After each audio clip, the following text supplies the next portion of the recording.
Hello everyone, welcome to CCP classes. आज हम लोग जैकबॉट क्लास 12 के लिए वेब ऑप्टिक्स से एक डेरिवेशन देखने वाले हैं जो एग्जाम में बार बार पूछे जाते हैं। और इसका आज जो सोल्यूशन हम लोग करने जा रहे हैं, ड्राइव जो करने जा रहे हैं, बहुत ही इजी मेथड है जिसका टॉपिक है obtain the law of reflection on the basis of Huygens principles. सबसे पहले आपको क्या करना है, एक मिरर लेना है। ओके, मिरर पर आपको देखिए यहाँ पर 1 और 2 जो रे है वो इंसिडेंट रे है, और यहाँ से जो है 1 डैश और ये क्या है 2 डैश, ये क्या है रिफ्लेक्टेड रे है। जो कि यहाँ बताया गया है कि लेट 1 और 2 are the incident ray and 1 dash और 2 dash are the reflected ray. और एक चीज बताया गया यहाँ पर कि c is the speed of light. यहाँ पर जो बताया गया है कि जो स्पीड ऑफ लाइट हम लोग जो कंसिडर करेंगे वो c लिखेंगे। और time taken to go from b to c, देखिए b टू c क्या है, b टू c और a टू d। आपका टाइम कितना लगना, t लगेगा। कहने का मतलब b टू c यहाँ से यहाँ तक टाइम, और a से d टाइम लगने में कितना लग रहा है बताइए, t टाइम कंसिडर करना है। ओके, देखिए यहाँ पर यहाँ जो AB जो है ना, जो AB है इसको क्या बोलते हैं, वेव फ्रंट। देखिए ये जो है ना ए बी, ये जो ए बी आपके पास जो दिखाई दे रहा है यहाँ पर, वो वेव फ्रंट है। कैसा वेव फ्रंट है, इंसिडेंट वेव फ्रंट है। कैसा वेव फ्रंट, इंसिडेंट। देखिए यहाँ पर मैं लिख देता हूँ, यहाँ पर ए बी जो है इसको आप लिखना नहीं है, ए बी जो आपके पास है उसको बोलेंगे हम लोग इंसिडेंट वेव फ्रंट। ओके, और यहाँ पर जो सी डी जो दिया है, सी डी जो दिया हुआ है ये क्या है आपको पता, रिफ्लेक्टेड वेव फ्रंट।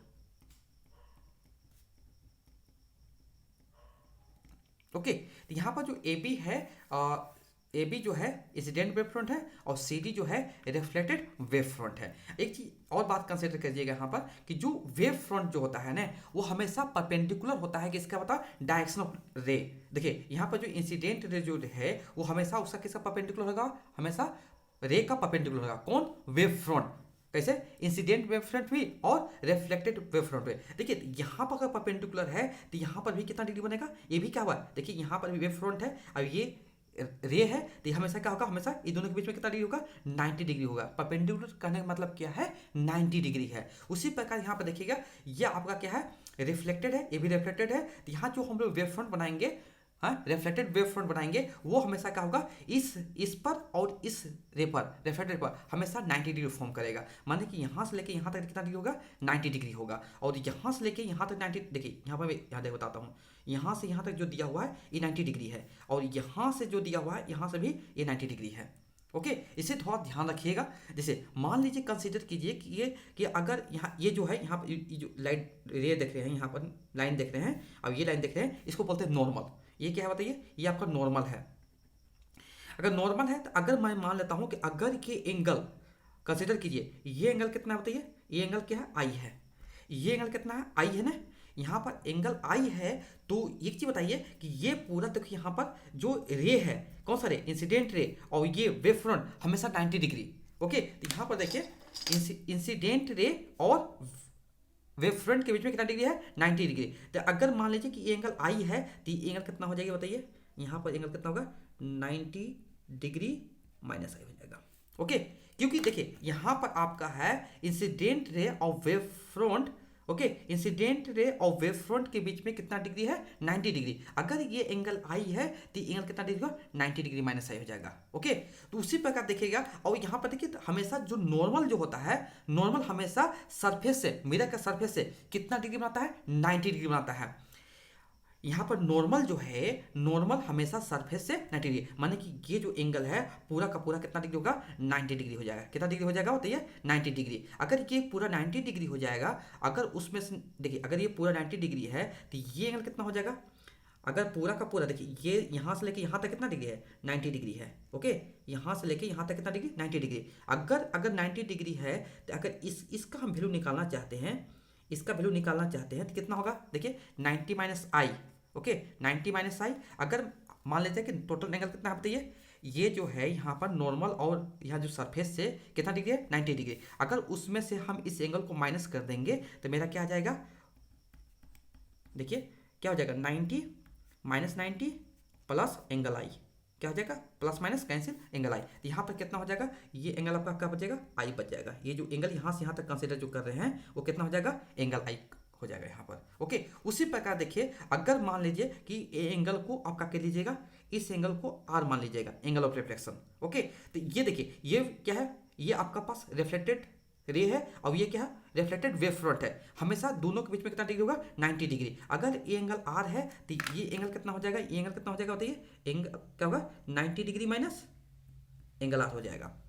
ओके, क्योंकि वेव फ्रंट हमेशा क्या होता है, रे का डायरेक्शन ऑफ लाइट रे का हमेशा परपेंडिकुलर होता है। तो अगर एंगल आर है तो ये कितना हो जाएगा, एंगल आर हो जाएगा। सिमिलरली हम लोग इसका वैल्यू निकालेंगे, इसका निकालेंगे। अब ये भी देखिए नॉर्मल है और ये आपका क्या है बताइए, ये मिरर का सरफेस है, तो हमेशा कितना डिग्री बनेगा, 90 डिग्री बनेगा। अगर ये 90 डिग्री बनेगा, फिर से करेंगे हम लोग, देखिए तो टोटल क्या करेंगे यहाँ पर, 90 में से क्या कर देंगे, 90 डिग्री में से क्या कर देंगे, 90 माइनस आर माइनस कर देंगे।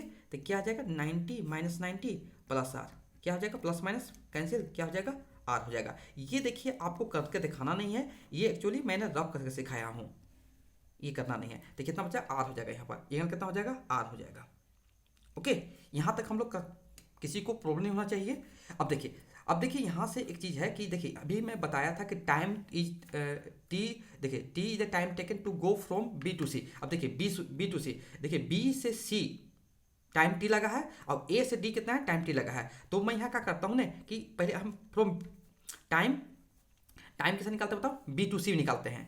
हाँ, कि बी टू सी जाने में कितना, ट्रैवल करने में कितना टाइम लगा। तो देखिए टाइम इजकल टू क्या हो जाएगा, टाइम इजकल टू, देखिए हम किसका निकालते हैं यहाँ पर, बी सी का निकालते हैं। यहाँ पर हम बी सी कंसिडर कर लेते हैं कि आपको क्लियर होना चाहिए। तो क्या हो जाएगा, बी सी। तो टाइम इजकल टू देखिए हम लोग पढ़े भी हैं, टाइम इजकल टू क्या होता है, time is equal to distance by क्या होता है, स्पीड होता है। हम लोग इसको भी पढ़े हैं कि टाइम इजकल टू क्या होता है, डिस्टेंस बाय स्पीड होता है। टाइम इजकल टू जो होता है वो क्या होता है, डिस्टेंस बाय स्पीड होता है। तो डिस्टेंस देखिए कितना है, अगर बी टू सी ट्रेवल कर रहा है तो कितना हो जाएगा, वही डिस्टेंस हो जाएगा, बी सी डिस्टेंस हो जाएगा। और स्पीड कितना है, स्पीड आपको क्या करना है, आपको स्पीड जो बात करना है, स्पीड ऑफ लाइट माने कि सी हो जाएगा। ओके, यहाँ तो कोई दिक्कत नहीं होगा। उसी प्रकार हम लोग क्या करेंगे, ये इक्वेशन आप 1 कर लीजिए। ओके, अब टाइम उसी प्रकार हम निकालेंगे, टाइम किसका बताइए, हम लोग ए टू डी का निकालेंगे। टाइम ए टू डी, इसका डिस्टेंस कितना होगा, ए से डी को ट्रैवल करने में ए डी डिस्टेंस लगेगा, ए डी आपका डिस्टेंस लग जाएगा। ओके, और स्पीड लाइट कितना है, सी है। ओके, तो यहाँ पर हम लोग कंसिडर कर रहे हैं कि दोनों का टाइम क्या है बताइए। हाँ, दोनों देखिए मैं बोला गया है कि टी जो है time taken to go from B to C, B से सी जाने में जो टाइम लगेगा और वही टाइम जो लगेगा ए टू डी। तो क्या हो जाएगा बताइए, यहाँ पर फ्रॉम इक्वेशन लिखते हैं, फ्रॉम इक्वेशन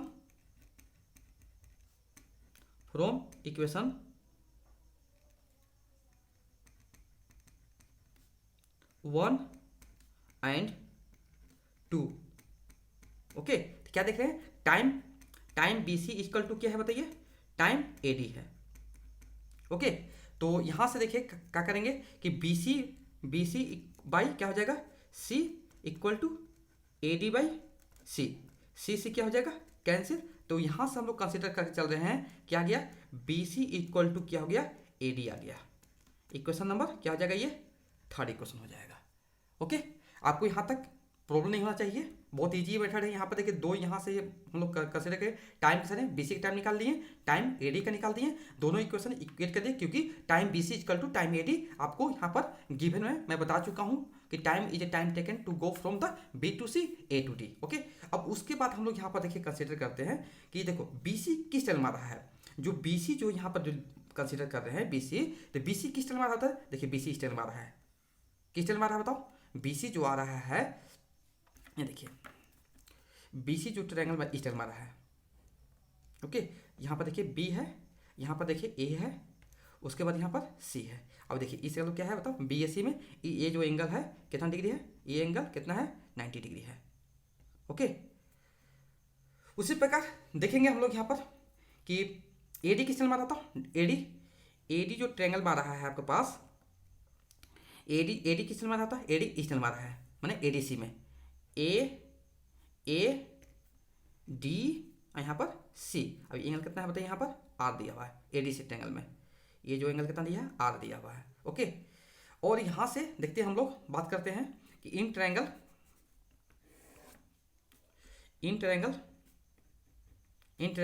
एबीसी, जब हम लोग इन ट्रायंगल एबीसी में बात कर रहे हैं तो क्या होगा, साइन जो होगा, देखिए साइन आई इक्वल टू क्या हो जाएगा, देखिए हम लोग पढ़े हैं परपेंडिकुलर बाई क्या पढ़े हैं, ट्रिग्नोमेट्री में पढ़े हैं हम लोग क्लास 10th में कि परपेंडिकुलर बाई क्या होता है, हाइपोटेनस। और देखिए एंगल के सामने वाला, इस एंगल के आई के एंगल के सामने क्या होगा, परपेंडिकुलर हो जाएगा। ये क्या हो जाएगा, आई के सामने वाला जो एंगल के सामने होगा हमेशा क्या होता है, परपेंडिकुलर होता है। आई के सामने क्या होता है, हमेशा परपेंडिकुलर हो जाएगा। ओके, और 90 के सामने हमेशा क्या होता है, हाइपोटेनस होता है। क्या होता है, हाइपोटेनस। ओके, तो यहाँ से हम लोग क्या कर लिए, देखिए कि यहाँ परपेंडिकुलर का वैल्यू कितना है, परपेंडिकुलर के वैल्यू आपका देखिए परपेंडिकुलर पे क्या है, बीसी है। कितना है बताइए, बीसी, और हाइपोटेनस का वैल्यू कितना है, एसी है। तो यहाँ से हम बीसी का वैल्यू निकालेंगे, कितना आ जाएगा, बीसी का वैल्यू क्या हो जाएगा, क्रिस्कोस करेंगे तो क्या हो जाएगा, एसी इंटू साइन आई हो जाएगा यहाँ पर। ओके, उसी प्रकार हम लोग करेंगे इन ट्रायंगल, कौन सा ट्रायंगल, एडीसी में, ए डी सी क्या हो जाएगा, साइन आर। अब देखिए फिर यहाँ से वही बात करेंगे, एंगल आर के सामने क्या होगा, परपेंडिकुलर, और ये 90 डिग्री है, 90 डिग्री के सामने क्या होता है, हमेशा हाइपोटेनस होता है। तो फिर वही से बात करेंगे यहाँ पर कि साइन आर जो है क्या हो जाएगा, परपेंडिकुलर बाय हाइपोटेनस, और परपेंडिकुलर कितना हो जाएगा, देखिए एंगल आर के सामने एडी हो जाएगा, और हाइपोटेनस कितना हो जाएगा, हाइपोटेनस आपका क्या होगा, एसी हो जाएगा। ओके, फिर यहाँ से हम लोग एडी निकालेंगे क्रिस्कोस करके, तो एडी इक्वल टू क्या होगा बताइए, देखिए एडी जब निकालेंगे तो ये वैल्यू इससे इंटू हो जाएगा। उसी प्रकार यहाँ बीसी जब निकाले थे तो दिस वैल्यू दिस हो गया था, तो क्या होगा, एसी क्या हो जाएगा, एसी इंटू साइन आर हो जाएगा। ओके, ये हो गया। अब यहाँ पर देखिए दोनों इक्वेशन, थर्ड इक्वेशन देखते हैं हम लोग यहाँ से, फ्रॉम इक्वेशन थर्ड क्या देख रहे हैं बताओ, कि बीसी इक्वल टू क्या दिया है बताओ, बीसी इक्वल टू एडी दिया हुआ ना, तो बीसी की वैल्यू कितना है, बीसी की वैल्यू एसी साइन आई, फिर क्या है देखिए एडी क्या है, एसी साइन आर। अब देखिए एसी एसी क्या हो जाएगा, कैंसिल हो जाएगा, तो यहां से साइन आई इक्वल टू क्या हो जाएगा, साइन आर। ओके, तो ये वैल्यू कैंसिल हो जाएगा, तो यहां से जो निकल के आ रहा है angle I equal to angle R. Okay, यही आपको डिराइव करना था। ओके, तो ये था आपका। अब लास्ट में आप लोग लिख सकते हैं कि यहां से लिख दीजिएगा, इसके बाद लिखिएगा which is the first law of reflection. Okay, तो ये यहीं तक आपको, अगर यहाँ भी छोड़ दीजिएगा तो कोई दिक्कत नहीं होगा, आपका आंसर एकदम परफेक्ट के साथ आ जाएगा। ओके, तो ये था आपका law of reflection on the basis of Huygens principles. अगर ओके, तो ये जो मैं बताया हूँ, डिराइव बताया हूँ, ये सबसे इजी मेथड है, आप इसको अप्रोच कीजिए, आपका एक भी मार्क्स नहीं कटेगा। Okay, thank you so much for watching my video.